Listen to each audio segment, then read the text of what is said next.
Buenas tardes, muchas gracias por esperarnos en armar esta mesa. Continuamos entonces con los trabajos de la línea de investigación. En esta oportunidad, tengo el agrado de compartir la mesa precisamente con jóvenes investigadores muy talentosos, además de gente muy querida. Y es un gusto verdaderamente. Y a ustedes que nos acompañan, gracias por prestarnos parte de su tiempo, que es muy valioso. Vamos a iniciar con la participación del maestro Mauricio Padrón Inamorato. Él es doctor en estudios de población por el Colegio de México y maestro en población por la Facultad Latinoamericana de Ciencias Sociales, Flaxo, México. Actualmente se desempeña como investigador de tiempo completo en el Instituto de Investigaciones Jurídicas, adscrito al área de Sociología del Derecho. Como docente imparte principalmente cursos de metodología de la investigación social, cuantitativa y cualitativa, sobre condiciones y características de los mercados de trabajo, así como sobre vulnerabilidad social, exclusión social, discriminación y el enfoque de derechos humanos. Es coordinador de la Red Temática Trabajo y Condiciones Laborales, TETRA, del CONACYT. Es coordinador también del Diplomado sobre Derecho a la No Discriminación, que se imparte también en este instituto, y es vicepresidente de la Sociedad Mexicana de Demografía. Entre sus últimas publicaciones se puede mencionar No todo el trabajo es empleo, avances y desafíos en la conceptualización y medición del trabajo en México 2007, así como Jóvenes en situación de doble inactividad laboral y educativa en Colombia. También es una publicación entre México y Uruguay. Podría seguir leyendo, pero yo creo que lo más justo es escuchar precisamente al maestro Padrón. Le cedemos, por favor, el uso de la palabra. Gracias. Muchas gracias. Sacar esto acá. ¿Se escucha? Muchas gracias, Carmen. Gracias a Monse y a Elisa por la invitación. Lo que nos toca ahora, a todos, a los cuatro, es hablar de migración interna. Y el título de la mesa tiene que ver con esto de la agenda pendiente. Entonces, fue un poco... no sé si decir difícil o complicado pensar, digamos, en el tema de la agenda pendiente para hablar de migración interna en un seminario que venía hablando de migración en general y migración internacional, porque entonces tenemos que cambiar el enfoque, tenemos que cambiar el chip, tenemos que cambiar la forma de dirigirnos o de enfocar, digamos, el fenómeno. Entonces, lo que yo pensé, que lo voy a hacer quizá un poco más rápido de lo que me gustaría, Carmen, tú me avisas del tiempo, ¿no? Porque ya no puse el cronómetro. Hacer como una aproximación un poco general, digamos, a esto de la migración interna, intentando marcar las especificidades del fenómeno, digamos, ¿no? Y justamente para tratar de diferenciar este tipo de movilidades o de migración con el de la migración internacional y, por supuesto, intentar ubicar a las niñas y a niños y adolescentes que son actores de estos procesos. Que quizá, como me quedó armada, digamos, la presentación, la parte de las niñas y adolescentes va a venir más al final, pero bueno, ahí lo intentaré recuperar para abordar, digamos, la población. Entonces, como una manera de aproximación muy general, y esto lo voy a pasar muy rápido, hago una muy breve revisión, digamos, de desde dónde se ha estudiado la migración interna en México, ¿no? Sobre todo poniendo énfasis en aquellos elementos, digamos, a los que se le ha prestado atención un poco en las últimas décadas, ¿no? Entonces, la década de los 60 y los 70, el centro, digamos, de los estudios o las investigaciones sobre migración interna estuvieron enfocadas a esta Bueno, por supuesto la migración rural-urbana, porque era en ese contexto, digamos, histórico, era lo que primaba, digamos, en términos de estas migraciones. Y lo que se trataba de marcar o lo que se trataba de mostrar, digamos, en los trabajos que se hacían era la dicotomía que existía entre el campo y la ciudad, ¿no? Y entonces se enfocaron mucho en esta parte de entender los cambios simbólicos, los cambios de identidades, ¿no? Esta parte de diferenciar, digamos, lo que era la vida en el campo y lo que pasaba con la vida en la ciudad. Luego, en la década de los 80, el énfasis estuvo puesto, digamos, en esta distinción entre la mirada más micro, es decir, entender al sujeto que migraba, el sujeto migrante, ¿no? Esta mirada más individual, versus la mirada macro que tiene que ver con justamente las migraciones. Seguimos un poco buscando entender, digamos, las migraciones rurales urbanas, pero ahora desde lo macro, digamos, lo que se intentaba ver era cómo los flujos migratorios, concepto que no me gusta mucho, pero bueno, en demografía es el término que utilizamos,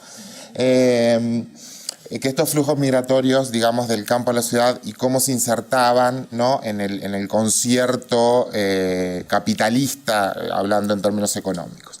Y desde lo individual lo que trataban de mostrar, digamos, los trabajos de investigación, tenía que ver con el sujeto migrante, como les decía, el individuo que migraba y su relación familiar, su relación comunitaria y cómo estas migraciones entonces se hacían para sustentar a parte de la familia que quedaba en los lugares de orígenes, cómo los migrantes entonces se insertaban económicamente en los lugares de destino, proseguían manteniendo los vínculos, qué vínculos mantenían, cómo se estructuraban las relaciones en ese sentido. Y luego llegamos a la década de los 90 y es un poco lo que se ha venido desarrollando los trabajos hasta ahora.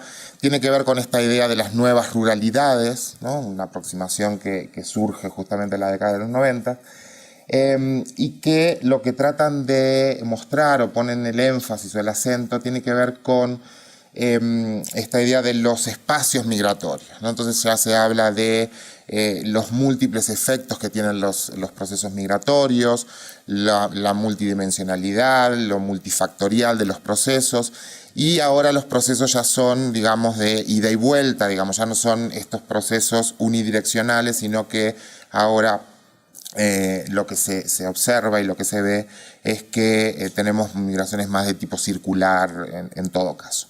Entonces, eso es un poco los avances o cómo ha ido cambiando, digamos, los enfoques, las perspectivas teóricas, conceptuales y metodológicas para estudiar el fenómeno migratorio. Ahora, algunas consideraciones conceptuales, términos teóricos conceptuales. Carmen, cuando me presentaba, decía que yo doy clases de metodología y es una cosa que no puedo evitar. Tengo que hacer referencia a la parte metodológica cuando uno habla de investigación. Entonces, lo que tenemos en términos teóricos conceptuales son justamente esto que mencionaba. Lo que hemos visto, lo que se ha visto, digamos, son cambios en los tipos, en las características y en la composición de los movimientos de población. Llamémosle migraciones o movilidades, ahí también hay una discusión teórica importante y vasta, sobre todo en las migraciones internacionales. También, no lo dije, pero cabe decir que la migración interna es un tipo de migración, una forma de migración, un fenómeno migratorio que ha sido un poco relegado, digamos, en la agenda investigativa en los últimos años. Y por eso, se ha centrado, digamos, en los últimos años la discusión en la migración internacional o transnacional, transfronteriza o también, llámese como se llama. Entonces, lo que tenemos acá son estos cambios que se han observado. Tenemos tipos o formas de migración. Estamos hablando siempre de migración interna, recordemos, no nos vayamos a otro lado. Entonces tenemos los tipos de migración que pueden ser definidos como intraestatales, interestatales, las migraciones rurales urbanas, la migración interurbana, la migración urbana-urbana, la migración intrametropolitana, que es, ¿no?, un poco un fenómeno que se ha dado en los últimos años de manera mucho más intensiva. Y podemos hablar, o la literatura lo que ha marcado es, o ha puesto el ojo, ha puesto énfasis, digamos, en 5 características principales, no las únicas, pero 5 características principales a las cuales deberíamos prestar un poco más de atención o deberíamos prestar atención cuando hablamos de migración interna. Una de las características tiene que ver con la magnitud de los movimientos, es decir, el volumen de migrantes internos se ha estabilizado en los últimos años. Es cierto que las investigaciones prospectivas no han logrado establecer, digamos, si eso implica que va a haber una tendencia al descenso o al aumento. Por lo menos lo que vemos en los últimos años es que hay cierta estabilidad en los números, en los grandes volúmenes, digamos, de personas que migran. La migración interna es mayor que la migración internacional, también hablando en términos numéricos. Eso lo han reportado distintos organismos internacionales y investigaciones a nivel nacional también. Ha habido un cambio nuevamente en los flujos migratorios, digamos. Ha habido un cambio en los lugares de origen y en los lugares de destino. Lo que ha pasado es que se han movido tanto los lugares de expulsión, ¿no? O los ámbitos de expulsión de migrantes, como los ámbitos de recepción de los migrantes a nivel interno. Hay una disminución, como ya lo marcábamos, hay una disminución de la migración rural-urbana y por lo tanto hay un aumento de la migración urbana-urbana.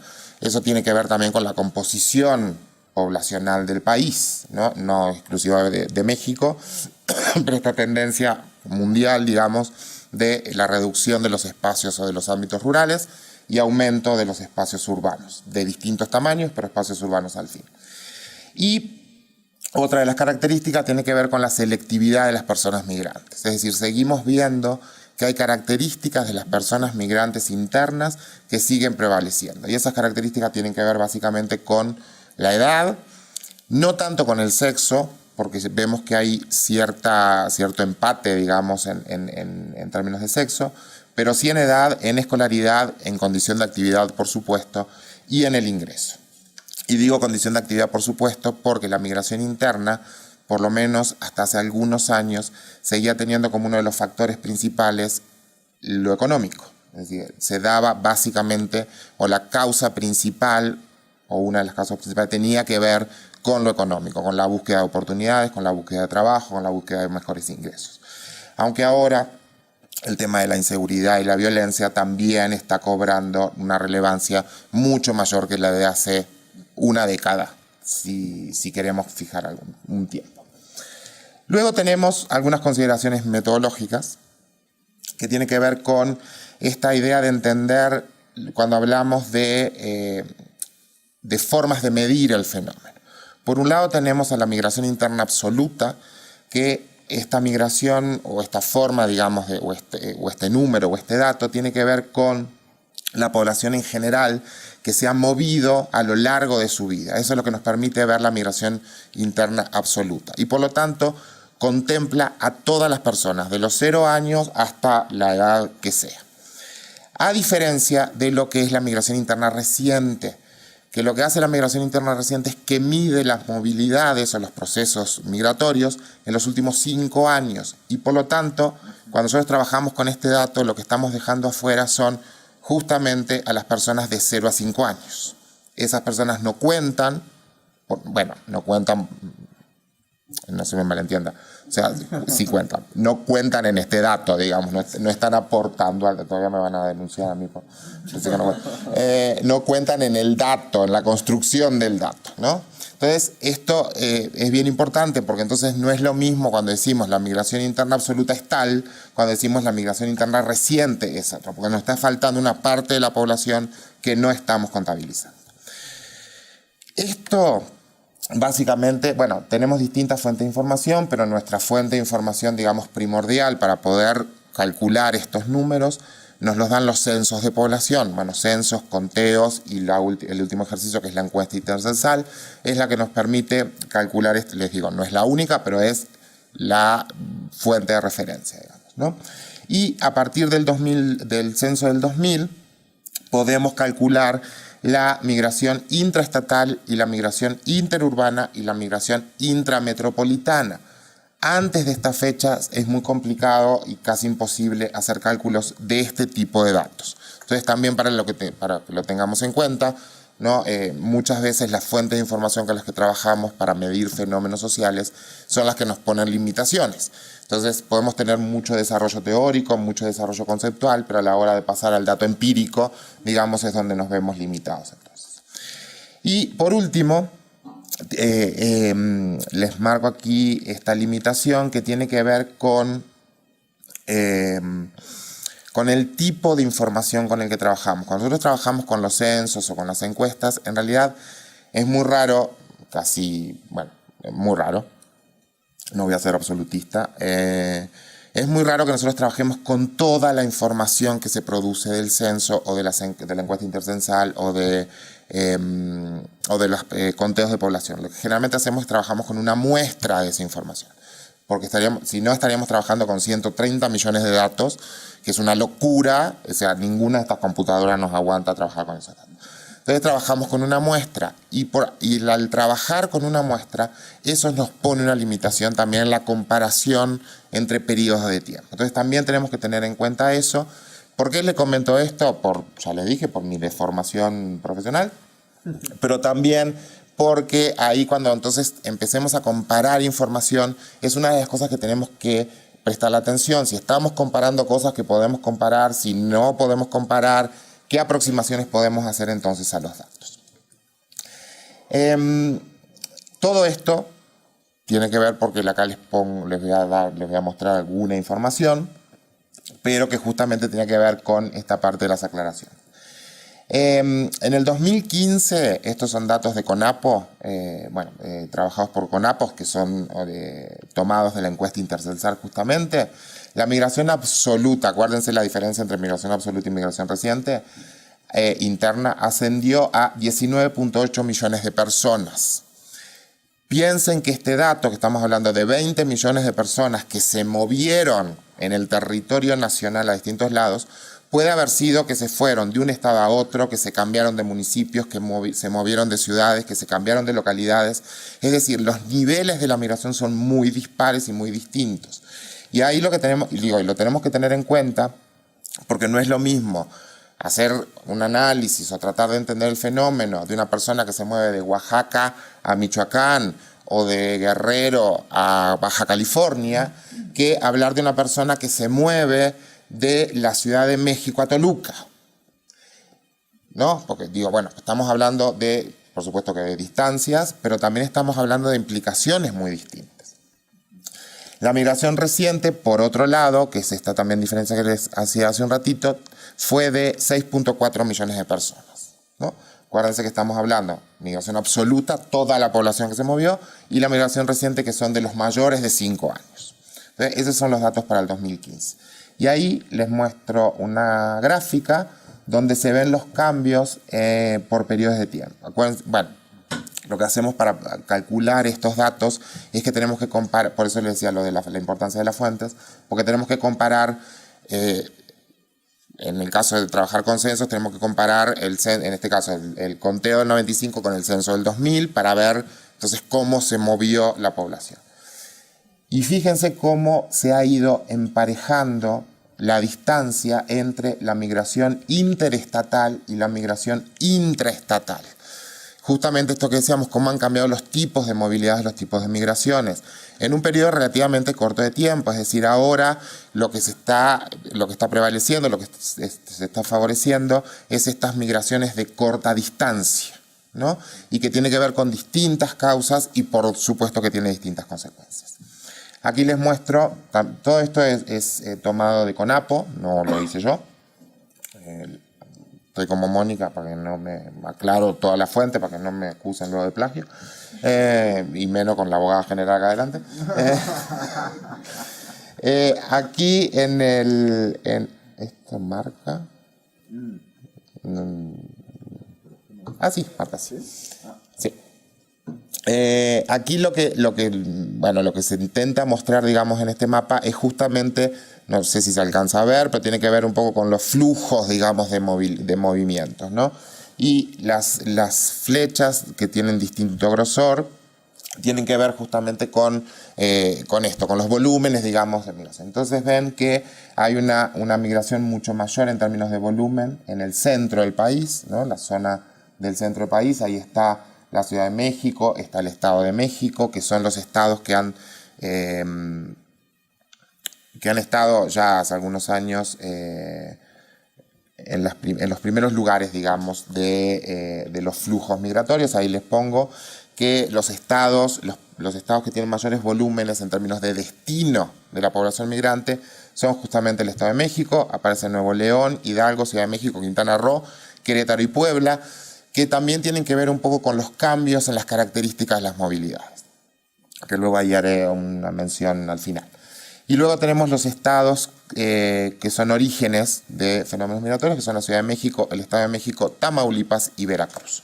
Entonces ahí un poco para ubicar el... ¿Ya? Ahí viene el regaño. Entonces ahí un poco para ubicar esto de la migración interna y las características que tiene.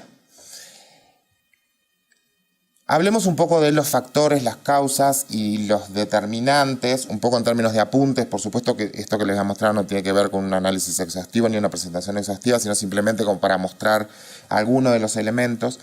Nosotros vamos a ver, y lo vamos a ver ahora a partir de esta diapositiva, que muchos de las causas, los factores, los determinantes,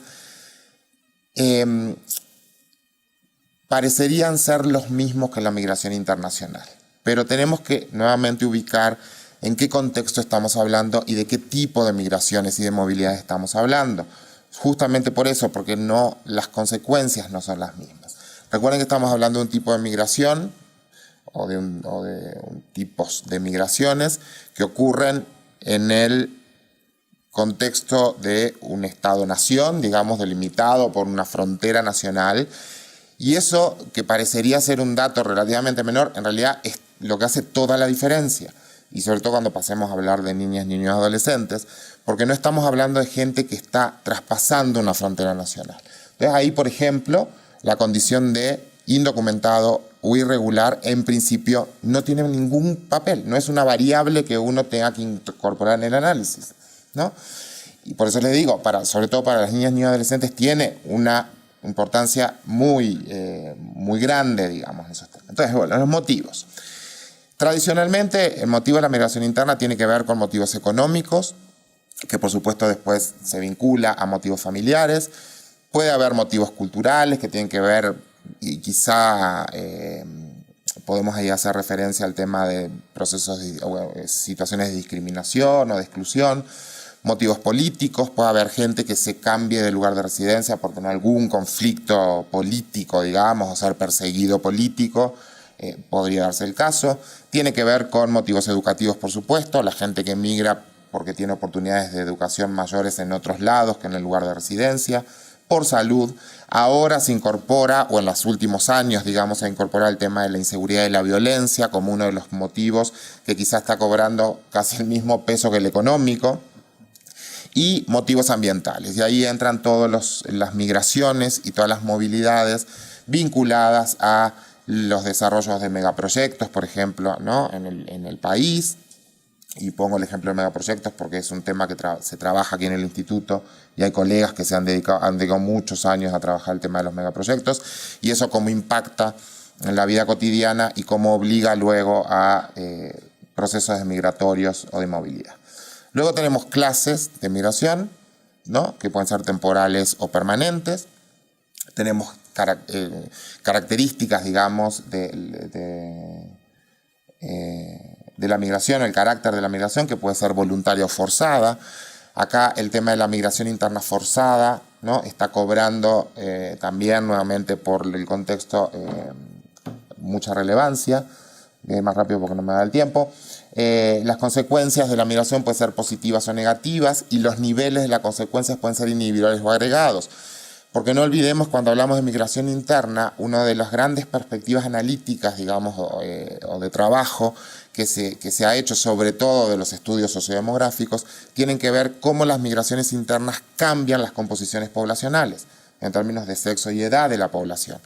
Y eso ha sido una de los temas estudiados. Pero también cambian las composiciones económicas, porque entonces tenemos las migraciones tradicionales a la zona norte del país, sobre todo con el auge de las maquiladoras, ¿no? Que cuando se desarrolla, sobre todo en la década de los 70 o a partir de la década de los 70, todas las maquiladoras en la zona norte de México, lo que produjo eso fue altas olas de migración interna, porque entonces lo que pasaba es que la gente se iba a Tijuana, a Ciudad Juárez, a Tamaulipas, ¿no? Porque había oportunidades laborales y hubo una migración ahí también muy selectiva, porque una migración de mujeres muy grande, porque la maquiladora fue un receptor de mujeres, digamos, en el tema del trabajo. Una de las cosas otros de los elementos tiene que ver con el vínculo con otros procesos, ¿no? Es decir, el origen y las causas con la migración internacional. Y entonces acá es bien importante también esto, ¿no? Tener claro, cuando hablamos de migración internacional, cuando hablamos de migración interna, porque los orígenes y las causas pueden parecer iguales o pueden, en principio, abordarse de los mismos lugares, pero terminan siendo distintos, ¿no? Y entonces uno tiene que tener claro, para no caer en errores o no caer en desvirtuar, digamos, la realidad.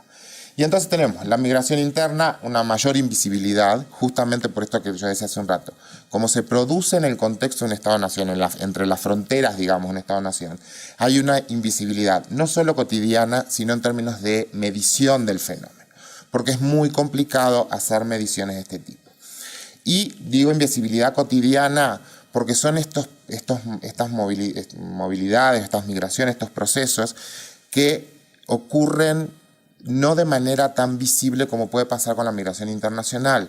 Porque la migración internacional termina siendo visible, pero cuando la gente llega a la frontera para cruzar al otro lado, entonces se enfrenta a la autoridad migratoria, se enfrenta a, la autoridad migratoria de este lado, del otro lado. Si es del otro lado, el tema de la repatriación, la devolución, no sé qué.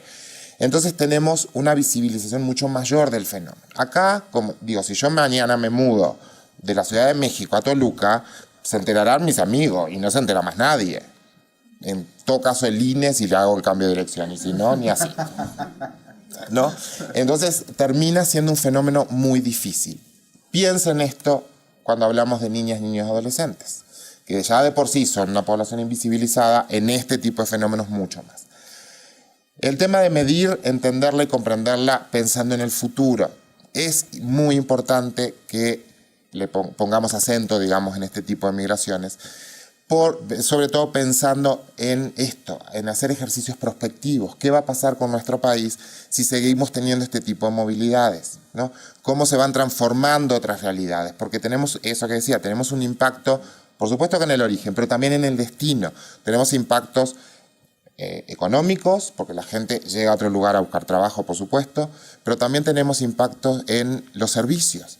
Cuando pensemos en niñas y adolescentes que migran a otros lugares, entonces tenemos una demanda educativa, tenemos una demanda de salud muy específica, tenemos demanda de recreación de manera muy particular. Eso impacta en el diseño e implementación de políticas públicas y, por supuesto, que en los modelos legales e institucionales, que es un poco lo que decía Mónica hace un rato. Me voy a saltar esta parte porque ya no llego. Para irme a esto al modo de cierre, porque venía un poco esto que nos decían en la convocatoria, que era la agenda pendiente. Entonces, hacer un poco, poner ahí el hincapié. Lo digo muy rapidito. La migración interna es un componente decisivo de los procesos de redistribución espacial de la población, por eso es importante que le pongamos atención y quizá le pongamos un poco de más atención. Yo sé que las agendas, no solo políticas, sino las agendas de investigación, terminan rigiéndose por lógicas distintas a la investigación académica, ¿no? Tiene que ver con políticas internacionales, políticas jurídicas, lo que sea.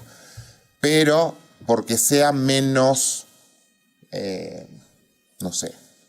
menos llamativo el tema de investigación, habemos algunos que nos dedicamos a trabajar temas poco atractivos, poco visibles, que nos ponen poco en el ojo o en los reflectores. No importa, son importantes para pensar en otros procesos y en otros temas. No se vayan solo por las modas. La migración interna se asocia con condiciones de rezago, desigualdad, tanto económica como social y de otro tipo, porque tiene que ver con estos motivos que hablábamos hace un rato. Tiene efectos demográficos, sociales, culturales y económicos, como decíamos. Es necesario conocer y reconocer las especificidades de la migración de niñas, niños y adolescentes, pero la migración interna. Bueno, acá estamos hablando de migración interna. No en la misma lógica que hablábamos recién, sino con esta lógica que les decía. Bueno, ¿qué pasa con esta población específica, ¿no? ¿Qué pasa con ellos cuando se cambian de un lugar a otro, aunque sean estas migraciones de corta distancia? ¿Qué efectos tiene sobre el desarrollo, la integración social, cultural? ¿Qué pasa con la oferta de servicios? ¿Qué pasa con el acceso a los derechos, ¿no?, de los que son titulares? Discutir esta cuestión de la migración involuntaria, obligada, forzada versus la voluntaria, negociada, decidida libremente. Sobre todo, nuevamente hablando de la población menores de edad, porque tiene un componente muy familiar también esta migración. Y al tener un componente familiar, luego lo que sucede es que los niños y adolescentes se pierden, digamos, en el análisis más agregado de la familia y no estamos logrando ver de manera específica a la población. Eso tiene que ver con una historia, con una tradición del estudio sobre niños y adolescentes. Pensar en los principios de universalidad, interdependencia, indivisibilidad y progresividad de los derechos humanos, ¿no?, porque tiene que ver con esto, nuevamente, el acceso a la relación y el vínculo entre la migración interna y la migración internacional. Pensemos, investiguemos, revisemos motivos, causas, procesos, trayectorias de la migración interna. Sobre todo tendríamos que revisar las implicaciones, estas implicaciones distintas que tiene, ¿no?, cuando uno piensa en el cruce de una frontera y cuando piensa en el traslado de corta distancia o en el ámbito, digamos, nacional, para entender entonces estas cuestiones. Y acá, y esto ya para terminar, partiendo del supuesto de que las leyes no cambian realidades, es una cosa que ya sabemos, así como en salud sabemos que el conocimiento no cambia conductas, sabemos que las leyes no cambian realidades.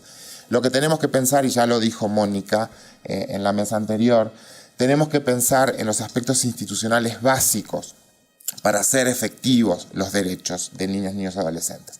Y tenemos que pensar en la institucionalidad en términos normativos, reglamentarios, pero también en términos no normativos y subjetivos, porque justamente cuando nosotros partimos del enfoque de derechos, del interés superior del niño, lo que estamos tratando de hacer es eliminar este componente discrecional de aplicación del derecho o de efectividad del derecho. Y eso es lo que tienen que lograr las instituciones. Las instituciones, cuando hablamos de migración, y José ponía ahí algunos ejemplos, lo que vemos es que la aplicación, digamos, de la ley termina siendo discrecional en función de la persona que está en contacto con la población. Y en el caso de niñas, niños y adolescentes, eso no funciona distinto, funciona igual. Terminamos teniendo conductas discrecionales donde la ley parecería que funciona como marco, como paraguas, pero cuando nosotros tratamos de bajar eso a la parte más aplicada, a la parte más concreta, a la parte más cotidiana de los fenómenos, terminamos perdiéndonos en el camino. Y entonces lo que hemos visto y lo que las investigaciones han mostrado, por ejemplo, es que está muy bien el interés superior del niño, todo el mundo sabe lo que es teóricamente, pero nadie sabe lo que es eso en la práctica, ni cómo se come, ni cómo se usa, ni cómo se aplica. Entonces me parece que ese es un punto en el que deberíamos trabajar, pensando en programas, en políticas públicas, pero sobre todo en esta distancia entre el diseño y la implementación en la realidad concreta. Muchísimas gracias.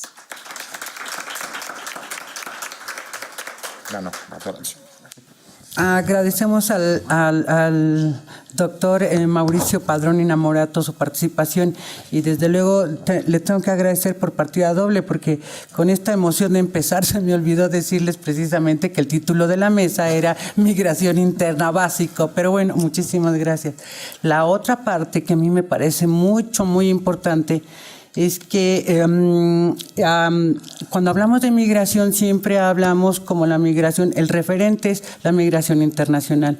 Hay una migración que en efecto parece ser invisible, que es la que se vive internamente. Y máxime cuando se trata, por ejemplo, de migración de niños.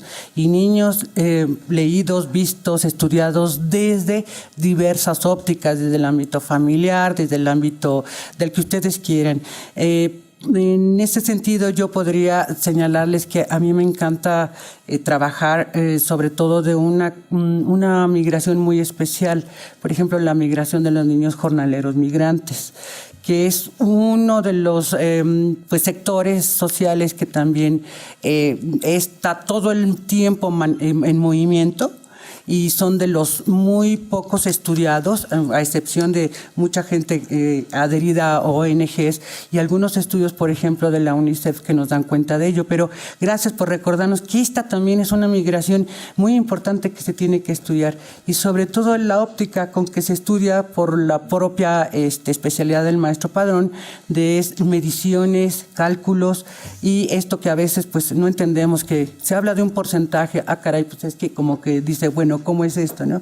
Nos da una idea y bastante amplia, de veras aprendemos mucho cuando siempre lo escuchamos sobre esta forma de estudiar ciertos fenómenos, y ahora nos toca concretamente migración y sobre todo de niños, ¿no? Bien, a continuación vamos a tener el gusto de escuchar al maestro Tonatiuh Magus.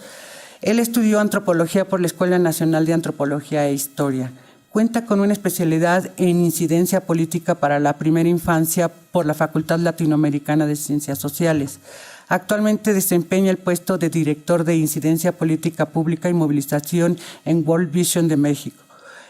Es consejero social del Banco Interamericano de Desarrollo, y también funge como vocero de la Presidencia de la República para los Objetos del Desarrollo Sostenible en México. Sin más ni más, le cedemos el uso de la palabra. Muchísimas gracias. Bueno, antes que nada, muchísimas gracias, Mari Carmen, Erika, Elisa y todos quienes hicieron posible este evento. Muchas gracias también al Instituto por la facilitación de estos espacios tan interesantes de diálogo e interlocución entre actores, ¿no? Yo trabajo para World Vision, que, rápidamente haciendo un comercial, es una organización que lleva 35 años de trabajo aquí en México, especializándose en generar condiciones para el desarrollo óptimo de las niñas, niños y adolescentes en las comunidades más vulnerables.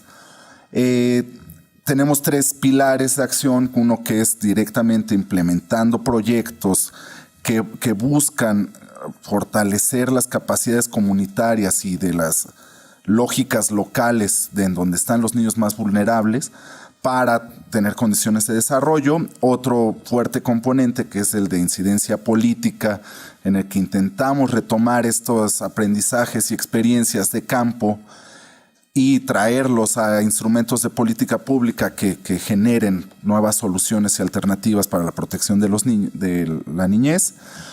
Y un tercer componente que es muy importante, que acabamos de vivir, que es la atención de emergencias humanitarias, ¿no? Que son todo lo que vivimos en el mes de septiembre aquí en la Ciudad de México, en el centro del país, pero también en emergencias humanitarias de baja escala, como fue el aumento del flujo migratorio de niños, niñas, adolescentes migrantes no acompañados en el 2014, ¿no? Entonces, esto nos permite, pues sí, evidenciar que hay poblaciones de niñas y niños especialmente vulneradas y que se vulneran más cuando hay un proceso de incidencia política, de emergencia humanitaria, y pues tomar estos aprendizajes también para convertirlos en procesos de instrumentos de incidencia política.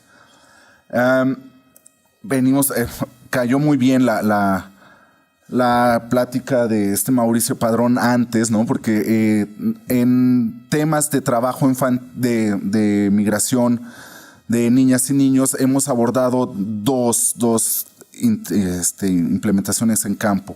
Uno que fue como en esta emergencia humanitaria de los niños y niñas migrantes en el 2014, y aquí lo que intentamos fue proveer de capacidad a los albergues para restablecer procesos de resiliencia en los niños, ¿no? Generar espacios amigables para niñas y niños en albergues de tránsito, ¿no? Trabajamos fuertemente con la Asociación de los Hermanos en el Camino, el hermano Solalín, de las Hermanas Escalibrinianas y otra serie de organizaciones de sociedad civil que estaba prestando este servicio.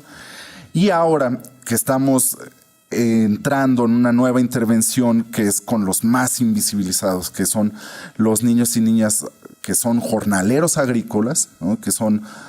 que ya son niños trabajadores en estos campos de la agroindustria mexicana, pero también a los niños familiares, a los hijos de estas familias que también van migrando, van viajando entre estados buscando un empleo en la agroindustria. Y bueno, pues nos encontramos con que esta es una población especialmente vulnerada, ¿no? Como mencionaba Mauricio, es terriblemente complicado medirlos, saber dónde están. Es una población que tiene lógicas de viaje muy de oportunidad, ¿no? Donde salga, donde llegue el dicho que están pagando más por destajo, que hay mejores condiciones, que hay pues una posibilidad de un ingreso un poco mayor, se va moviendo los grupos poblacionales y pues se va uno al norte del país y regresa a la comunidad con algo de ingresos y se va al siguiente año más. Y entonces esto pues genera una complicación de medir y de saber por dónde anda esta población brutal, ¿no? UNICEF calcula en 2015 que más o menos unos 300,000 niños están migrando con sus familias para trabajar en estos campos agrícolas. El 42% de esta población está involucrada directamente en trabajo infantil y bueno, algo que vale hacer mención es que es un trabajo infantil peligroso, ¿no? Cualquier trabajo en los campos agrícolas mexicanos está prohibido por la Ley Federal de Trabajo, la Constitución Política, ¿no? Y tenemos aquí casos de trabajo peligroso con población menor de 15 años, incluso hemos detectado en algunos campos. Menos del 10% de esta población asiste o tiene acceso a un derecho de educación y el 42% de estos niños que están migrando padecen de algún grado de desnutrición, ¿no? La encuesta nacional de ocupación y empleo del 2000, la que acaba de consultar, calcula que para el tercer trimestre de este año había 107,409 trabajadores en las actividades agrícolas, ganaderas, pesqueras, que están de manera itinerante.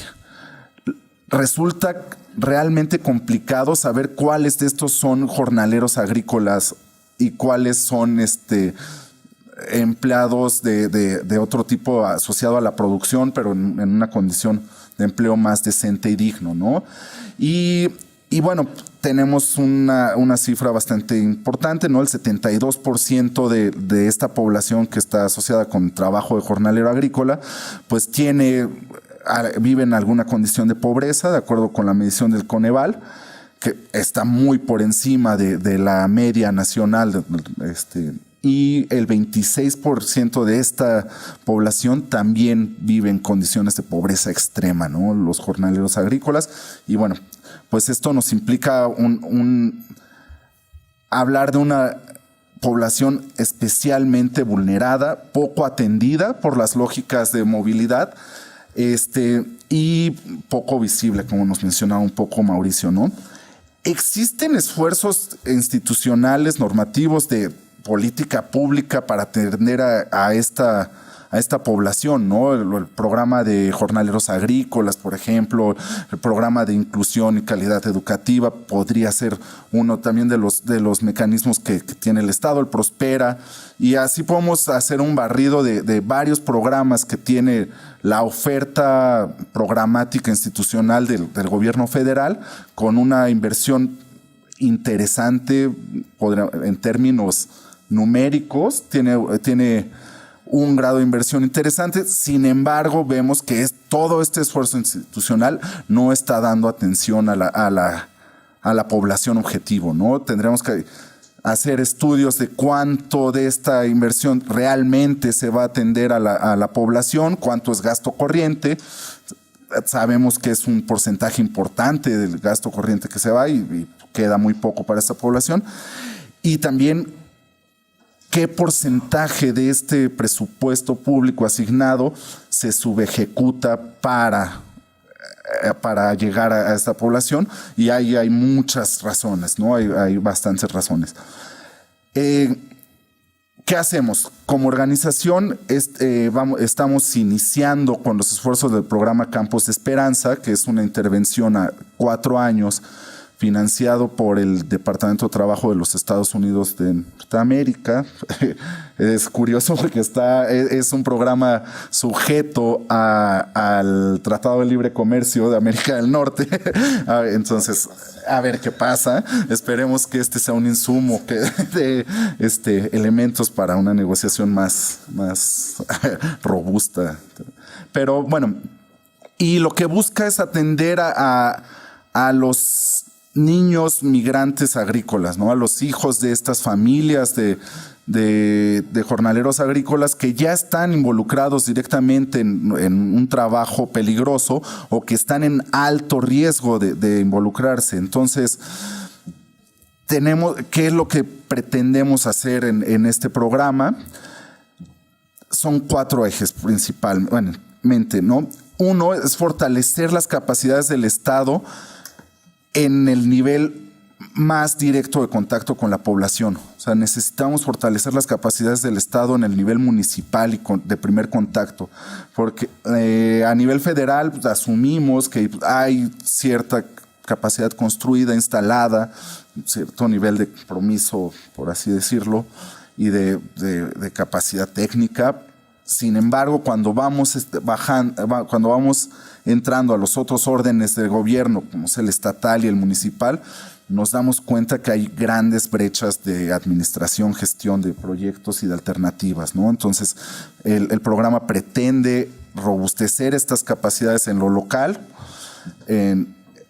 Por otro lado, también tenemos toda la intención de generar un involucramiento real de las iniciativas privadas, ¿no? O sea, la iniciativa privada en este país ha tenido una habilidad impresionante para no tener una vinculación jurídica con estos niños. En el caso de la agroindustria es muy clara, ¿no? Las grandes transformadoras de esta materia prima pues, tienen sus implicaciones legales de la puerta de la fábrica, ingenio de la empaquetadora para adentro, pero siguen cayendo en prácticas de comprar productos del campo terriblemente contaminados de trabajo infantil y de violaciones de derechos humanos, ¿no? Entonces, tenemos que involucrar al sector privado en generar estas alternativas conjuntas y generar estas soluciones porque también es cierto, algo que es cierto es que el mercado, las lógicas nacionales de mercado internacionales están exigiendo cada vez más productos limpios de explotación y de trabajo infantil, entonces están respondiendo un poco a estas presiones del mercado, ¿no? Necesitamos también el tercer componente de esta intervención va encaminada a fortalecer las capacidades de las comunidades y de estos jornaleros en la exigibilidad de sus derechos, en el conocimiento de esta oferta que tienen.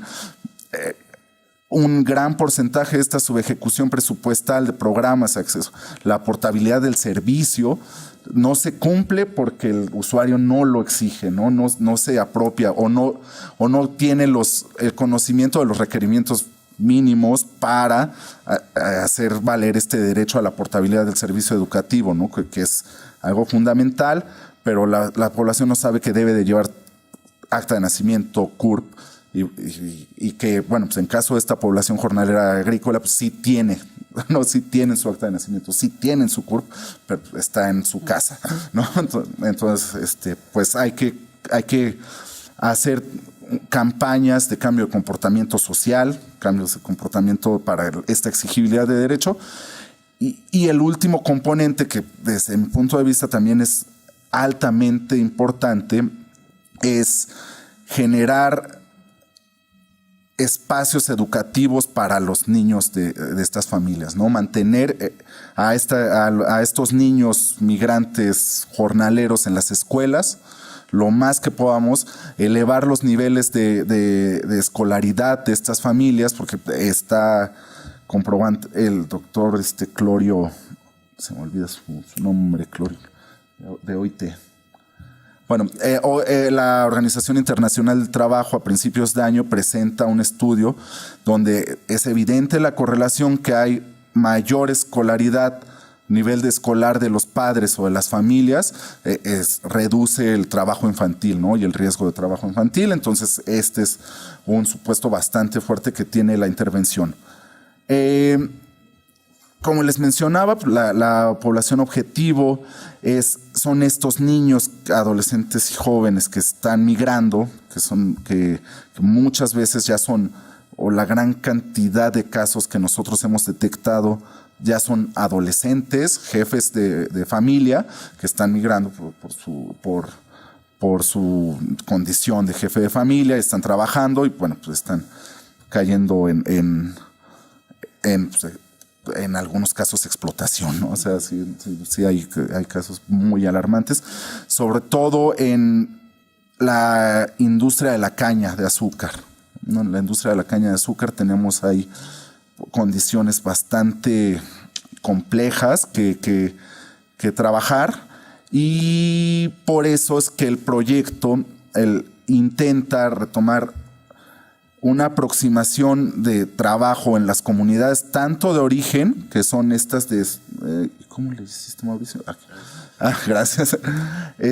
De origen de mano de obra, que es la Sierra de Zongolica en Veracruz, que es una sierra, es un municipio predominantemente de habla indígena, con altos grados de marginación, de pobreza, que exporta mano de obra hacia los municipios de Acatlán de Pérez Figueroa, Tuxtepec, Tezonapa, la parte ya baja de Tezonapa, donde están los campos agrícolas productores de caña, ¿no?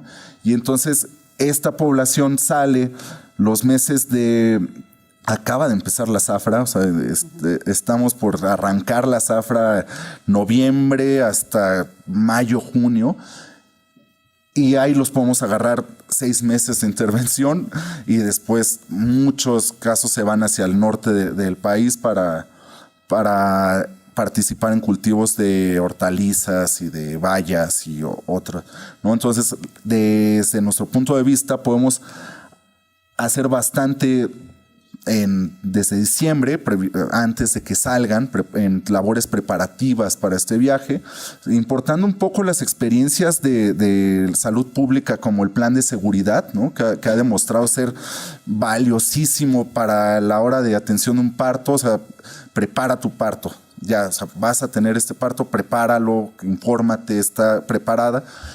Pensamos traer esa práctica con la migración, o sea, a dónde vas, qué papeles necesitas, cómo acompañar un plan de seguridad para la migración, y toda una intervención de materia de dignificación de trabajo, campos agrícolas en las comunidades de destino, ¿no? El programa actualmente estamos por arrancar el primer estudio de línea de base. Están invitados todos a conocer, a participar, a retroalimentar. Será muy, muy rico para nosotros. Estamos por levantar este primer estudio y planteamos estar entregando resultados, esperamos, muy útiles para la generación de instrumentos de política pública para esta población en 2020, ¿no? Entonces, pues, si gustan más información, les dejo la presentación, y mis datos también se los puedo dejar para estar en contacto. Muchísimas gracias. Muchas gracias, maestro Tonatiuh Magus. Sin duda alguna, en el contexto de la promoción y protección de los derechos de los niños, niñas y adolescentes, es muy importante la participación de la sociedad civil, porque recordemos que los niños son responsabilidad en sí de la familia, del Estado en sus 3 niveles. En este sentido también qué importante es que nos haya mencionado la participación de los empresarios, porque en ese sentido hay empresarios que sí están preocupados por remediar el asunto, pero estamos hablando de una minoría. Por otro lado, vemos que en el propio mercado productivo se han incorporado pequeños propietarios. Quiere decir que vienen siendo aquellos mexicanos que se fueron a Estados Unidos, regresan con algún capital, compran un local, terreno, o ya lo tenían heredado, lo ponen a producir y ahora entonces emplean a sus connacionales. ¿En qué condiciones? En las mismísimas que la hace una gran empresa. ¿Por qué? Porque esta cultura del respeto a los derechos también está carente en los empresarios de todos los niveles. Aclaro, no es absoluto, pero es por ahí. Quizás, miren, dentro del análisis de estas políticas públicas hay tanto que ver todavía, y sobre todo la transparencia, la asignación de recursos, el manejo y la transparencia. Pero me parece a mí que también dentro de lo que es el fenómeno mismo tendríamos que trabajar un poco más. Yo, por ejemplo, soy de la idea de que tendría que tenerse un censo de quiénes son migrantes, porque conocemos el fenómeno, pero no sabemos exactamente con cuánta gente estamos contando que se realiza esta actividad. Y quizás, a manera nada más de dejar este punto en la mesa, porque no es mío ahora el uso de la voz en este aspecto, de los expertos, es, por ejemplo, en este censo, es responsabilidad de la entidad de donde salen los migrantes elaborar uno para ver cuántos salen y cuántos precisamente son niños, porque los niños implican un marco jurídico que se tiene que activar de manera inmediata. ¿Por qué? Porque ya hablamos de los derechos de los niños. La otra, entonces, decía yo, digo que es censo de salida o de origen y censo del estado, localidad, municipio, donde llegan. ¿Y esto qué implica? Tienen que comunicarse más las autoridades a todos los niveles. Y en ese sentido yo creo que podríamos ir como abonando un poco de estas cosas que de pronto dicen, ¿cuántos eran? ¿Cuántos son? ¿Cuántos se murieron? Es decir, en este sentido van con identificaciones. Los niños incluso nacen en el camino, ¿no? Ni siquiera lo registran. Es una persona que en pocas palabras no está contando y no se le están aplicando derechos que pues por simple naturaleza y dignidad le corresponden. Pero bueno, perdón, ya me excedí un poquito. Muchas gracias. Pues agradecemos nuevamente al maestro Tonatiuh y vamos a dar ahora paso a la presentación de la doctora Ainhoa Rodríguez García de Cortázar. Nos va a presentar pues una ponencia sobre niños, niñas y adolescentes migrantes no acompañados solicitantes de asilo en la Unión Europea. Es socióloga, doctora por la Universidad de Granada, España, especialista en infancia en riesgo y en investigación participativa. Hizo su tesis doctoral sobre adolescencia y jóvenes migrantes no acompañados en España. Es investigadora en el Observatorio de la Infancia en Andalucía, Escuela Andaluza de Salud Pública desde 2003 y profesora asociada de la Universidad de Granada desde el 2011. Sus líneas de investigación son infancia en riesgo o desventaja social, migraciones, pobreza y desigualdades. Actualmente se encuentra en México haciendo una estancia postdoctoral en el Instituto de Investigaciones Sociales, estoy correcta, de la UNAM y del Instituto Nacional de Salud Pública para explorar cuestiones relacionadas con la salud y el bienestar de la niñez y adolescencia migrante o refugiada no acompañada. Sin más ni más, le damos el uso de la palabra. Por favor y bienvenida. Gracias. Muchísimas gracias. Muchas gracias al Instituto, a las organizadoras de este seminario que, para mí es una oportunidad fundamental para aprender de todas las personas que están hablando y espero que también del público al final si hay un espacio para preguntas y comentarios y también, pues poder contar un poco la visión, la mirada que tenemos desde Europa de esta realidad. Obviamente no voy a hablar de desplazamientos internos, pese a que estoy ubicada en esta mesa porque razones de transporte y que no estoy residiendo actualmente en la Ciudad de México.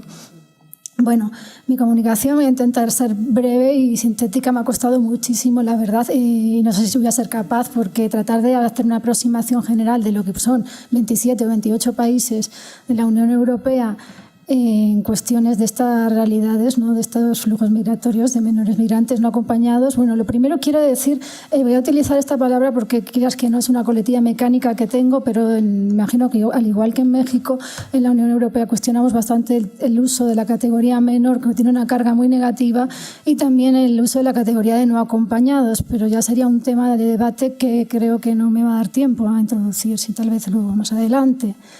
Mi presentación voy a dividirla en tres partes. Perdón. La primera parte gracias.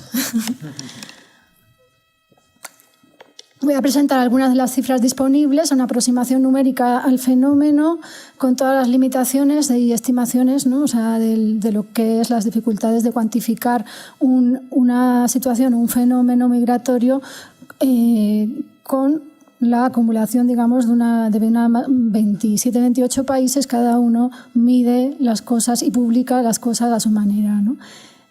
A continuación voy a presentar muy rápidamente, por cuestiones de tiempo, lo que sería el marco normativo comunitario de la Unión Europea en relación a este colectivo, ¿no? De migrantes. Y por último voy a presentar los conflictos, los puntos calientes en donde está el debate sobre las vulneraciones de los derechos de la infancia en base a esta institucionalización de normativas de extranjería que entran en conflicto con lo que sería toda la normativa de protección de las personas menores de 18 años, ¿no? Internacional. No voy a detenerme en esta cuestión, puesto que ya se ha presentado al principio de la mañana, ¿no? Aquí en pantalla os presento lo que ha sido la evolución del número de niños, niñas y adolescentes considerados no acompañados, menores no acompañados, solicitantes de asilo en la Unión Europea. Este es un número muy parcial. Tenemos una gran cantidad de niños, niñas y adolescentes que no han solicitado asilo, pero que son migrantes no acompañados. Como veis, se dispara la cifra de solicitantes de asilo en el año 2015, que fue el año que nosotros identificamos como inicio de la crisis, de la gestión de la Unión Europea, de lo que ha sido todos estos movimientos de personas desplazadas, refugiadas o necesitadas de protección internacional, también migrantes. En el año 2016 vuelve a reducirse el número de solicitantes de asilo. ¿Qué pasa? En el año 2016 entran en vigor una serie de políticas de cierre de fronteras, el acuerdo de la Unión Europea con Turquía, que permite la expulsión de migrantes sirios que llegan a Grecia, fortalecimiento de estas políticas que llevan ya años de externalización de las fronteras, en este caso con acuerdos con Libia, y lo que está suponiendo, Además, el año 2016, desgraciadamente, es el año con mayor número de ahogamientos de personas migrantes en el Mediterráneo, ¿no? Aquí tenemos los 3 últimos años ya en donde se ubican los principales países donde se ha solicitado este asilo por parte de niños, niñas y adolescentes no acompañados. De 2010 a 2015 ha sido Suecia el país donde se han recibido mayor número de solicitudes de este colectivo. Sin embargo, ya en el año 2016 observamos en rojo que es Alemania el país que recibe mayor número de solicitudes de menores migrantes no acompañados, solicitudes de asilo. Alemania recoge en este año, en el 2016, el 57% de las solicitudes de asilo de menores migrantes no acompañados.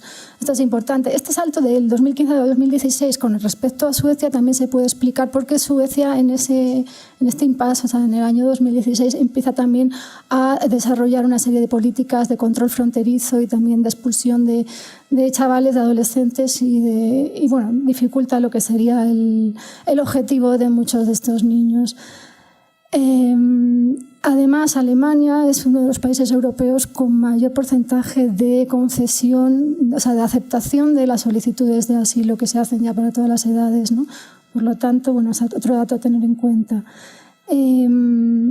Países como Hungría, que son países de paso, que son países de tránsito, tenéis en rosa. Digamos que el objetivo últimamente está siendo Alemania, ha sido Suecia tradicionalmente para este colectivo, ¿no? Como el país de destino ideal en principio, ¿no? Sus objetivos. En esta siguiente gráfica presentamos las principales nacionalidades o de origen de estos niños y niñas o adolescentes migrantes no acompañados solicitantes de asilo. pese a lo que muchas veces solemos pensar, por lo menos en Europa, por las noticias, serán niños sirios, serán de Siria. Pues no, o sea, ni en 2016 ni en 2015 la nacionalidad más frecuente es la nacionalidad afgana de Afganistán, que evidentemente también es un país con unas problemáticas muy graves y, sin embargo, pues no está siendo priorizado frente a Siria a la hora de concesiones de asilo. Afganistán, Siria, Irak, Eritrea y Somalia serían las cinco principales nacionalidades.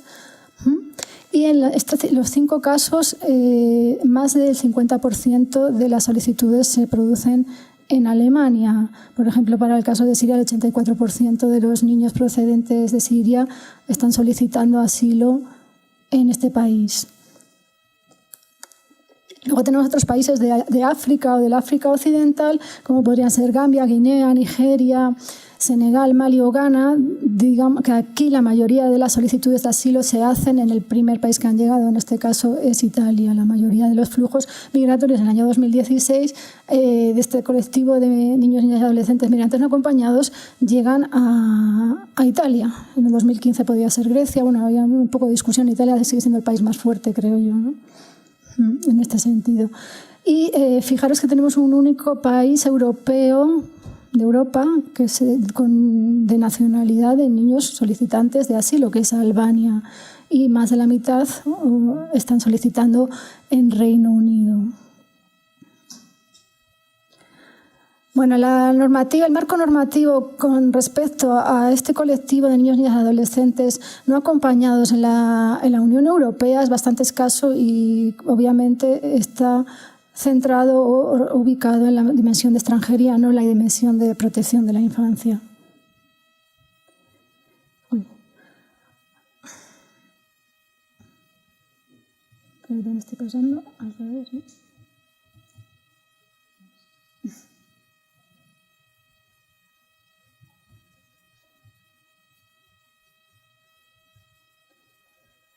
Bueno, la resolución del Consejo del 26 de junio de 1997 fue, digamos, es el único marco regulativo que no es vinculante, pero es específico para este colectivo. El resto son pues directivas, reglamentos y demás que intentan suavizar de alguna manera las condiciones o las dificultades que se les ponen a las poblaciones migrantes mayores de edad, ¿no? No me voy a detener por la falta de tiempo. El reglamento de Dublín es clave para nosotros y los últimos años más con estos nuevos flujos migratorios desde la parte de Grecia e Italia, porque es la que establece los criterios para acordar, ¿no?, a qué país le corresponde tramitar la solicitud de asilo. La directiva de retorno, que regula la cuestión de las expulsiones o de las repatriaciones, ¿sí? Y bueno, el plan de acción sobre menores no acompañados de 2010-2014, las principales críticas que se han hecho a este plan de acción de la Comisión Europea es que establece o que deja por escrito la necesidad o el derecho a un representante legal, pero solo para los solicitantes de asilo. ¿Qué pasa con los no solicitantes de asilo? Otra cuestión, otra crítica que se le ha hecho es la que prioriza como solución duradera el retorno o la reintegración del niño, la niña o el adolescente en su país de origen, y preferiblemente voluntario. No es la única solución, no es la única interpretación del interés superior del niño, del menor, como le llamamos allí.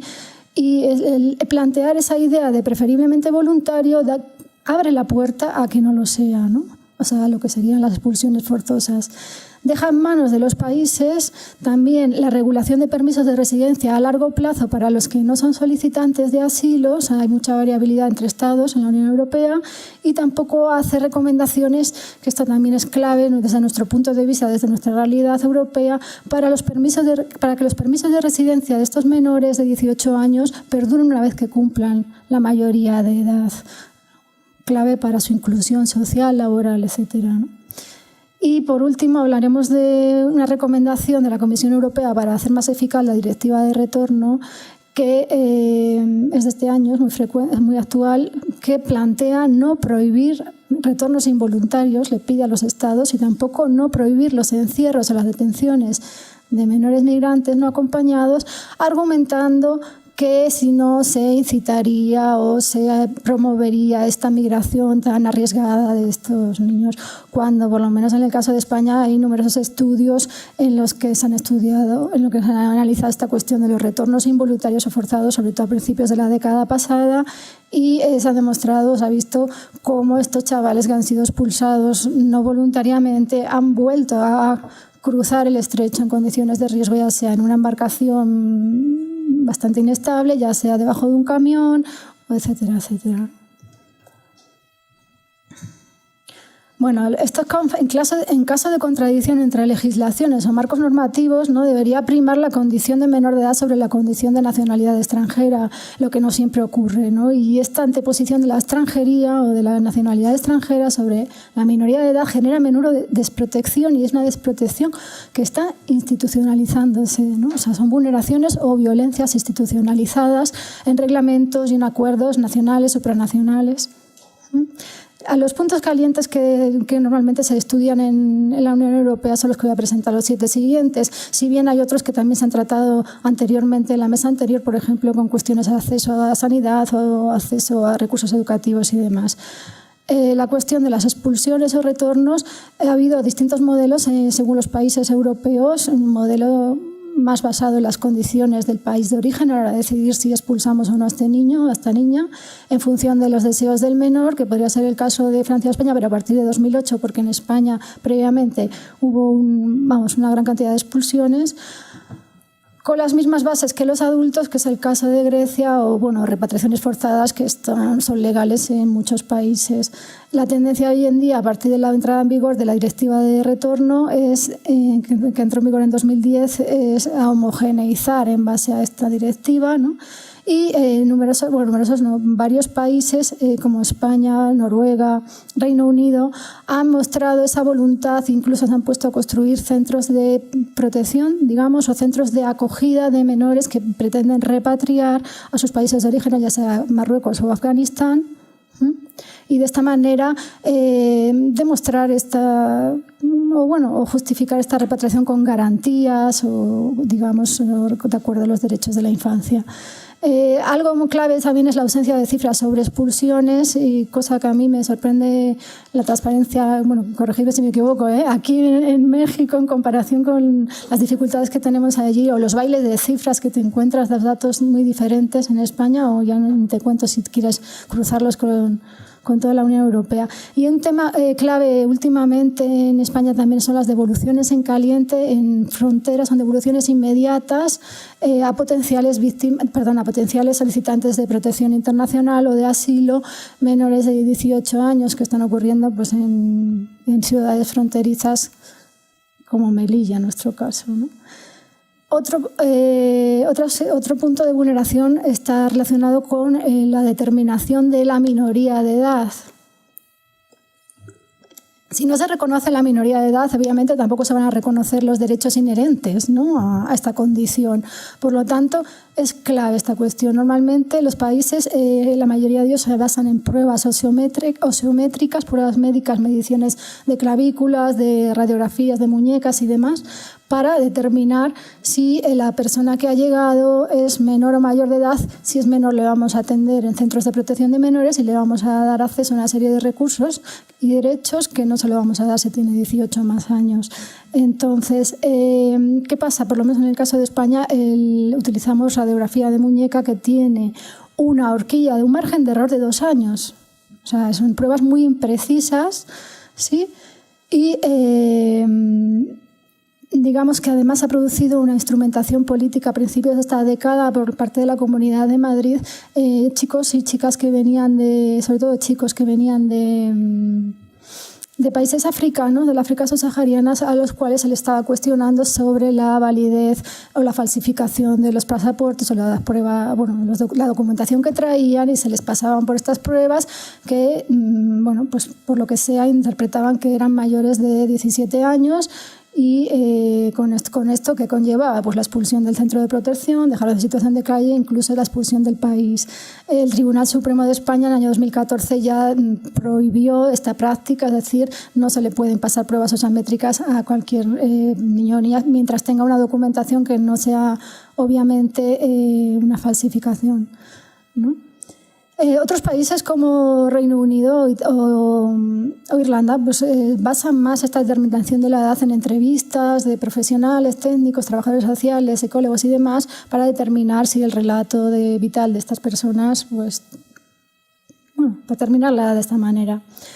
Otro punto caliente sería el tema de las detenciones y encierros. Aquí también hay un poco esa contradicción entre el plan de acción y que plantea que sea la última acción y en menor tiempo posible, y luego lo que puede ser la realidad en determinados países. Hay países que es habitual, es el caso de Grecia, el caso de Francia o Malta, que ya se sale de la Unión Europea, y es bastante excepcional, o creo pensar yo esto, en el caso de España, si bien hemos encontrado casos de adolescentes en lo que sería el equivalente de las estaciones migratorias aquí, que son los centros de internamiento de extranjeros, e incluso pues chicas víctimas de trata que están haciéndose pasar por mayores de 18 años por razones que no vamos a entrar acá, ¿no? Otra de las cuestiones claves en el tema de la vulneración de derechos es la cuestión de los retrasos o la denegación de los permisos de residencia. En el año 2016 se concedieron 15.000 y poco permisos de residencia, primeros permisos de residencia a menores migrantes no acompañados en la Unión Europea, de los cuales 7.000 se concedieron en Reino Unido y 5.000 en Italia. Hay países que consideran ilegales a determinados niños y adolescentes no acompañados, por ejemplo, si no han solicitado asilo. Y se me olvidó presentaros en la gráfica anterior, por ejemplo, tenemos algo presente con respecto al tema de la solicitud de asilo, por ejemplo, de marroquíes en Suecia. En Suecia es clave, si no solicitas asilo no vas a tener acceso a una serie de derechos. Por lo tanto, desde nuestra visión, desde España, país vecino, por ejemplo, de Marruecos, que tenemos ese prejuicio de que todos los niños y adolescentes que emigran de Marruecos son migrantes económicos, salvo alguno que tenga un problema, digamos, de persecución por orientación sexual o cuestiones así, pero que son minorías, ¿no? Sin embargo, en Suecia nos encontramos que estos niños de esta nacionalidad sí están solicitando asilo. ¿Y por qué? Porque también el sistema le está obligando a no entrar por ese circuito. Países donde ningún niño, niña o adolescente se puede considerar ilegal, más allá de que tenga un permiso de residencia o no lo tenga, como puede ser el caso de España, ¿no? Más allá de luego podemos hablar de excepciones más graves, ¿no? Las prácticas denunciadas en España han sido las siguientes: restringir la tutela, por ejemplo, de los centros de protección, del sistema de protección de menores, si los niños y niñas desaparecen de los centros de acogida, y en algunos casos ha sido a las 48 horas, por ejemplo, en ciudades fronterizas, que hoy en día, digamos, con la Ley de Infancia de 2015, ya se ha regularizado y se acepta esa restricción de la tutela. O sea, abandonamos a su suerte a este niño o esta niña si ha desaparecido por 6 meses y no sabemos qué ha pasado, si está con una red de trata o si se ha ido por su cuenta porque su objetivo era otro país del norte, ¿no? Retrasos en la concesión de permisos de residencia. Esto también ha sido instrumentalizado políticamente. En el caso de Andalucía, por ejemplo, hace ya unos cuantos años corrió una circular interna por los centros de protección para los cuales se les pedía que a los chavales de 17 años que tardaran en tramitar el permiso de residencia, de manera que salían con 18 sin papeles y ya en la expulsión se relegaba, como se alargaba. O sea, en vez de hacerlo cuando son menores y vamos a tener una serie de conflictos con todas las organizaciones, sociedad civil, abogacía y demás, vamos a esperar a que tengan 18 y ya. Otra cuestión que también se ha realizado de manera intermitente en ciudades fronterizas de España es la restricción de los permisos de residencia cuando cumplen 18 años, que también es habitual en otros países europeos. La cuestión de las desapariciones de niños, niñas y adolescentes no acompañados, las desapariciones de los centros de protección, de los refugios, de las casas de acogida, los albergues. El 40% de los niños, niñas y adolescentes identificados en Francia desaparecen, el 42% en Italia. O sea, los datos son bastante parecidos también en España. Los posibles motivos, bueno, pues son varios, desde que su objetivo no sea quedarse en ese país, obviamente, el miedo a la denegación de la solicitud de protección internacional y lo que pueda conllevar después a nivel policial y de expulsión, el miedo a ser trasladados al país por el que entraron a la Unión Europea en base a la Convención de Berlín, es decir, Grecia en muchos casos, ¿no? De hecho, hablaba con una trabajadora social de Suecia, me decía que se encontraban con niños que se habían quemado las huellas dactilares a los dedos para evitar esta cuestión. Víctimas de trata no reconocidas o sí reconocidas. En España desaparecen muchísimas niñas de los centros de protección de menores porque son centros abiertos, no son centros cerrados como los centros de aquí del DIF, ¿no? Y bueno, pues cuestiones pues ya típicas de problemas, conflictos con los profesionales del centro de acogida o con otros chicos o chicas que se encuentren allí, ¿sí?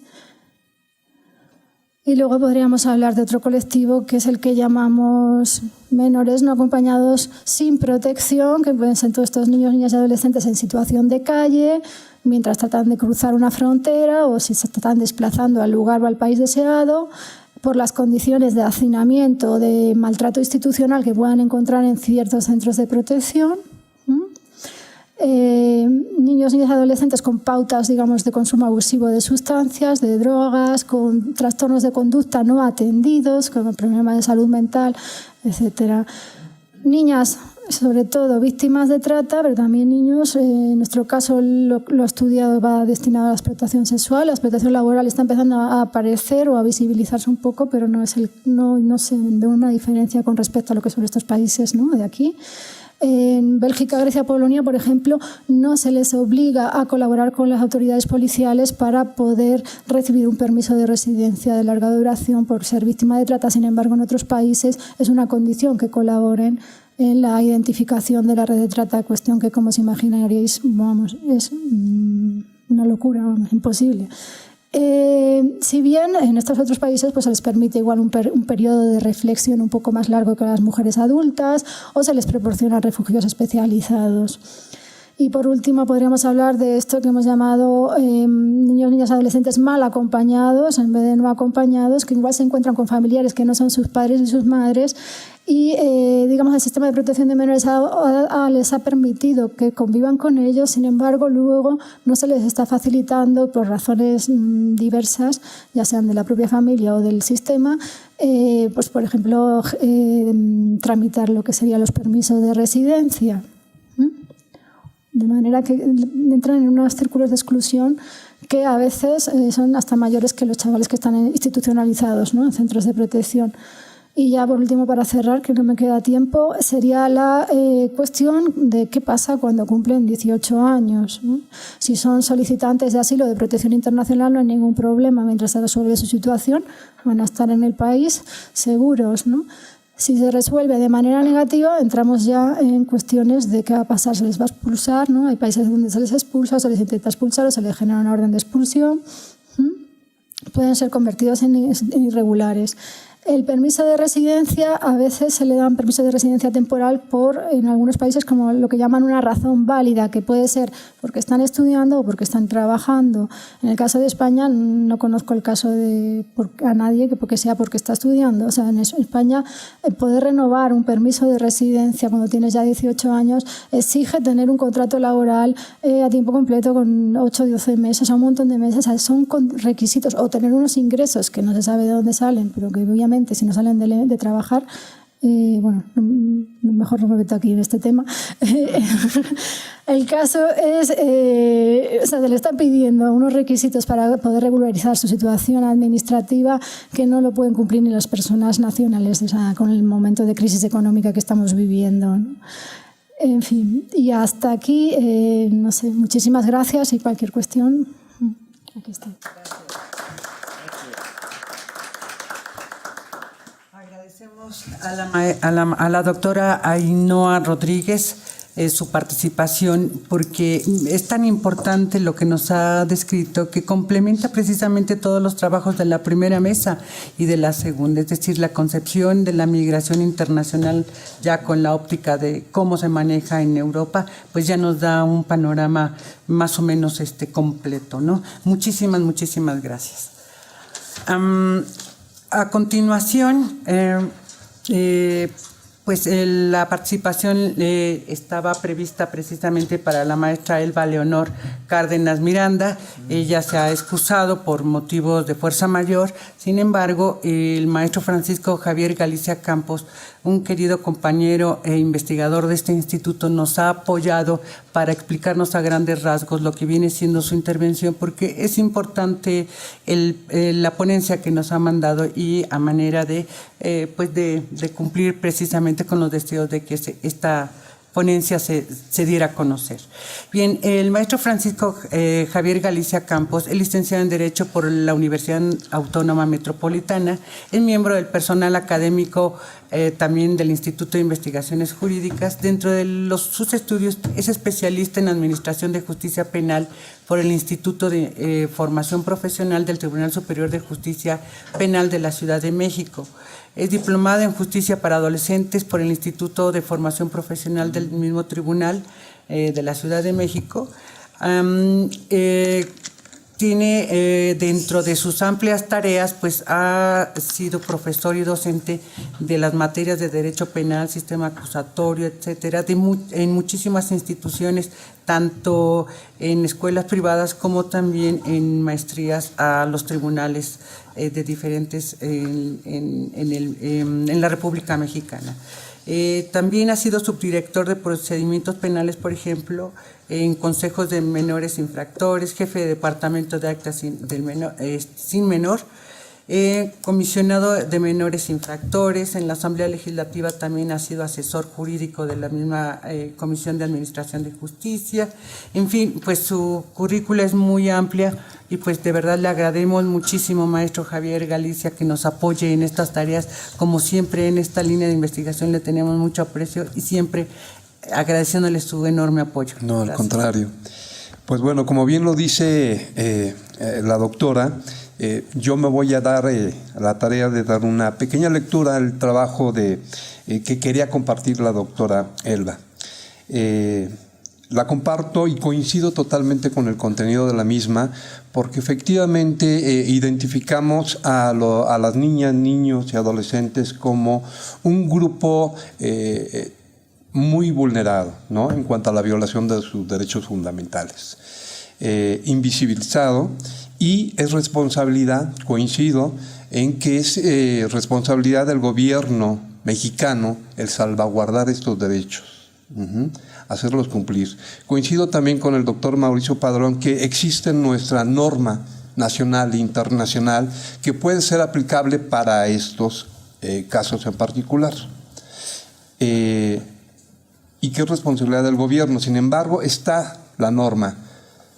Entonces, lo importante es aterrizar la misma en tareas públicas y políticas del gobierno con el apoyo de asociaciones, obviamente civiles, empresarios, la propia academia, para salvaguardar estos derechos. En su paso por México, los migrantes en general viven historias que hacen de su recorrido un suplicio y sufren un sinfín de violaciones a sus derechos humanos. La propia movilidad hacia la búsqueda de una vida mejor conlleva ser víctimas de innumerables conductas, incluso delictivas, que afectan en su persona, a su integridad física e incluso a su estructura psicoemocional. Sin embargo, existe, y detectamos y lo reiteramos en este seminario, un grupo que se identifica como mayormente vulnerable, y nos estamos refiriendo de manera particular a las niñas, niños y adolescentes, quienes sufren un sinfín de violación a sus derechos fundamentales en virtud de que son objeto de altos niveles de conductas disvaliosas en su persona, como pueden ser violencia y abusos físicos, agresiones sexuales, la captación del crimen organizado para su utilización e incluso ser parte o ser víctima de trata de personas. etcétera. Y es obligación, lo reitero, del gobierno mexicano salvaguardar esos derechos fundamentales o derechos humanos y sobre todo el interés superior del menor. En su proceso de movilidad hacia una vida más vivible, lo pongo entre comillas, y de eso se trata la exposición de la doctora Elba Leonor Cárdenas Miranda, que es coordinadora académica de la maestría de la Facultad de Derecho, quien hace referencia claramente a la agenda pendiente del gobierno mexicano para la atención de la migración de este grupo en particular, y a la cual me voy a dar a la tarea de compartir con ustedes, toda vez que por compromisos, como bien lo refirió Carmen, personales, no puedo estar físicamente con nosotros, pero se tomó la atención de enviar su trabajo para ser compartido con ustedes. Ella inicia señalando que la migración de niñas y niños y adolescentes es una situación particular para ser analizada en el continente americano, y solo por comentar algunos números nos señala que existen 6.3 millones de niñas y niños que viven fuera de su país de origen o de nacimiento. Los principales países donde se encuentran estos niños, niñas y adolescentes en Estados Unidos son 3.7 millones, en México 0.7 millones y Canadá 0.6 millones. De este número, la mayoría ingresa a México y los Estados Unidos particularmente. Desde el ángulo o desde los países integrantes del conocido Triángulo de Centroamérica, que se identifica con Guatemala, El Salvador y Honduras. Ella enumera varias causales de migración infantil desde estas regiones y la señala de la siguiente manera. Vienen huyendo del crimen organizado, obviamente. Ella particulariza solamente homicidio, pero yo hablaría más de conductas delictivas de las que vienen huyendo de su país de origen. Violencia en el hogar, altos niveles de pobreza, desnutrición y marginación, y la reunificación o el deseo o el anhelo de reunificarse con su familia, y de ahí viene su traslado, ¿no? O su movilidad. En definitiva, la condición de vulnerabilidad de este grupo, que logra huir de sus lugares de origen por algunas de las causas muy general citadas, se continúa durante su trayecto por los diferentes países por los que deben viajar debido a su constante exposición a otras formas de violencia, como lo señalé, y abusos como la explotación, el secuestro, la extorsión, la desaparición forzada y, como también lo señalé, la trata de personas, por lo que requieren de protección internacional en el país que los está recepcionando. En este sentido, y de acuerdo con el Fondo de las Naciones Unidas para la Infancia, la UNICEF, y el Alto Comisionado de las Naciones Unidas para los Refugiados, ACNUR, el país receptor tiene la obligación de recibir a este grupo, a niños, niñas y adolescentes que están huyendo, y determinar las medidas de protección de derechos necesarios para definir una solución duradera que les permita desarrollarse en una edad adulta, en un ambiente que satisfaga sus necesidades y que cumpla con sus derechos humanos, fuera de cualquier tipo de riesgo, de persecución o de un mayor daño en su persona y de las que vienen siendo víctimas. En México se han implementado una serie de medidas para visibilizar y atender el fenómeno de la niñez migrante, sea no acompañada o acompañada. Desde el ámbito legislativo, existe la publicación de leyes como la Ley General de Derechos de Niñas, Niños y Adolescentes del 2014 y su correspondiente reglamento del 2015. Tenemos igualmente también la Ley General de Víctimas del 2013 y sus respectivas reformas, la Ley de Migración del 2011, su correspondiente reglamento, la Ley General para prevenir, sancionar y erradicar los delitos en materia de trata de personas y para la protección y asistencia de las víctimas de estos delitos en particular, del 2012, la Ley de sobre refugiados, protección complementaria y asilo político del 2011 y su respectivo reglamento del 2012.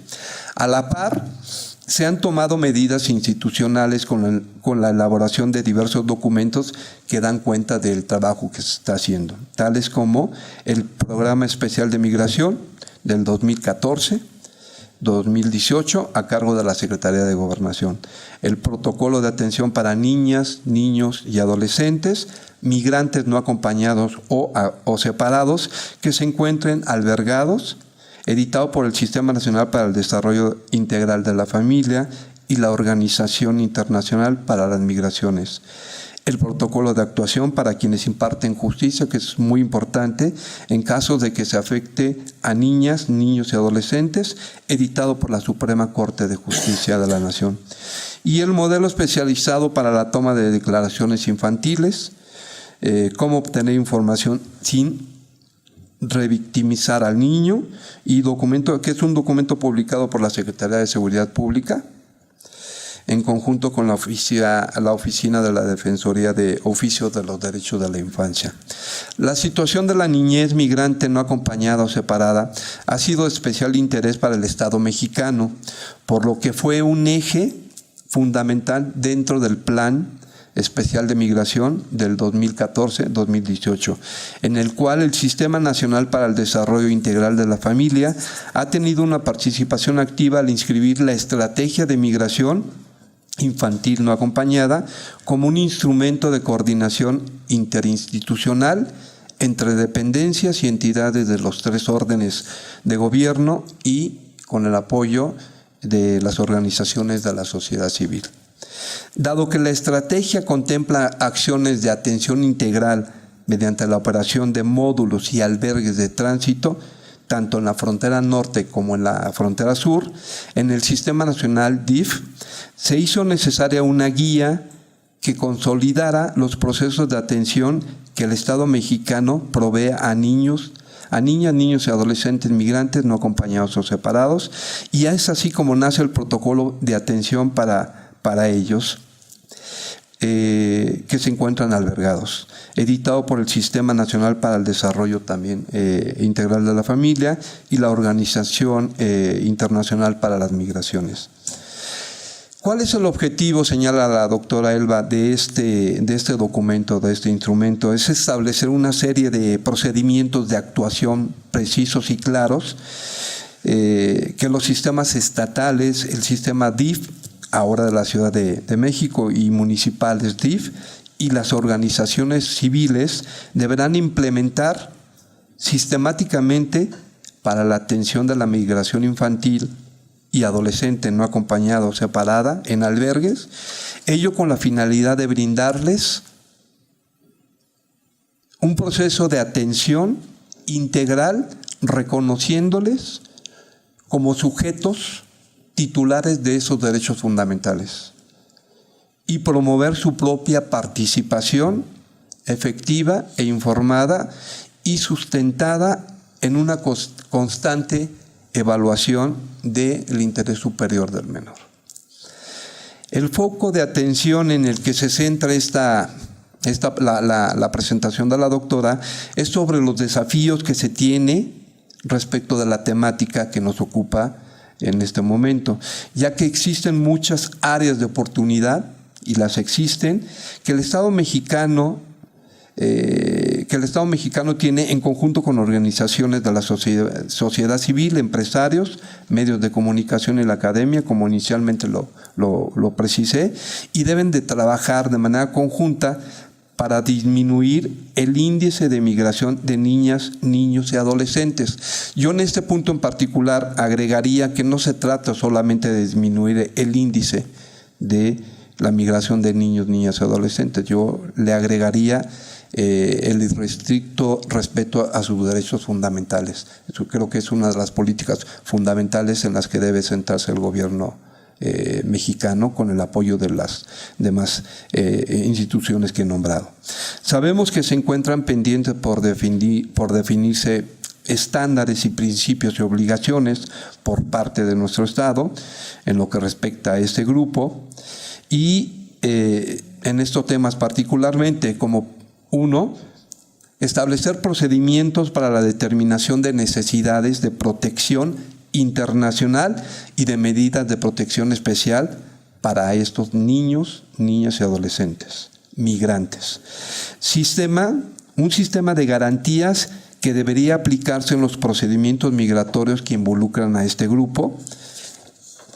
Estándares muy claros y precisos para la aplicación de medidas cautelares en un procedimiento migratorio sobre la base del principio de no detención, ojo, de niñas y niños migrantes.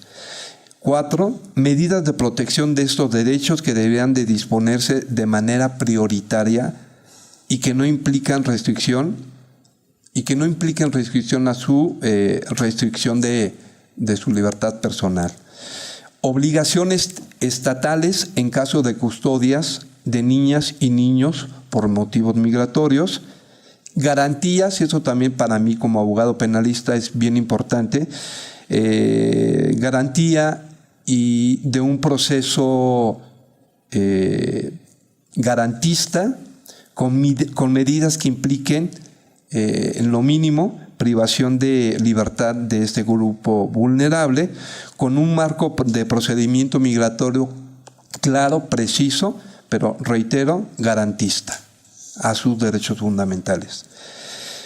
Principio de no devolución en relación de niñas y niños migrantes a su lugar de origen cuando evidentemente o se aprecie que están en estado de un peligro latente o constante en su persona o derechos. Y todo lo anterior está manifestado, lo han manifestado algunos estados latinoamericanos ante la Corte Interamericana de Derechos Humanos, y se traduce en lo siguiente: en la falta de la correspondiente articulación con el sistema de protección de los derechos de la niñez, lo que limita la posibilidad de las instituciones públicas de definir en forma adecuada las medidas que tienen que adoptar cuando ingresa un niño o un niño a un país de manera irregular, lo cual comúnmente resulta en la ausencia de procedimientos adecuados para identificar las diferentes situaciones de riesgo que enfrentan los niños que integran flujos migratorios mixtos o de composición diversa. Continúa el texto de la doctora en varios aspectos, pero creo que lo más prudente, por comentar en este espacio y para no cansarlo, porque ya es la última presentación, es reiterarles. Tenemos un grupo identificado como muy vulnerado. Estamos hablando de niñas, niños, adolescentes. Hay un marco legal nacional e internacional, como lo hemos comentado hace unos momentos. Este marco legal existe. Serán las políticas públicas del gobierno las que nos llevarán a salvaguardar esos derechos a través de políticas públicas precisas, claras y contundentes. Pero no solo, es obligación de él, pero no solamente de él, sino también con la participación de las organizaciones sociales, la academia, empresas y demás grupos que quieran participar en salvaguardar estos derechos. La ponencia la tenemos aquí, igual no sé si la vayan a compartir, pero de eso trataba la presentación de la doctora. Muchísimas gracias. Agradecemos al maestro Francisco Javier Galicia Campos por habernos apoyado y gracias por también su apoyo. Y a nuestros panelistas, pues muchas gracias. Ya se nos fue uno por sus compromisos personales, pero él sabe que lo estimamos mucho. Muchísimas gracias. Y a ustedes en nuestro auditorio les agradecemos muchísimo que nos hayan sostenido hasta el último momento. Sabemos que fue una jornada muy, muy ardua, pero muy importante. Digo, no somos tantos los que nos interesamos por estos temas, pero somos los precisos, ¿no? Entonces, muchísimas gracias. Y no me queda más que pues darles las gracias y cerrar este seminario y pues esperarlos para el próximo año con los siguientes que primero Dios nos permita realizar. Los estaremos viendo por acá. Muchísimas gracias y que tengan muy buena tarde. Hasta luego. Gracias.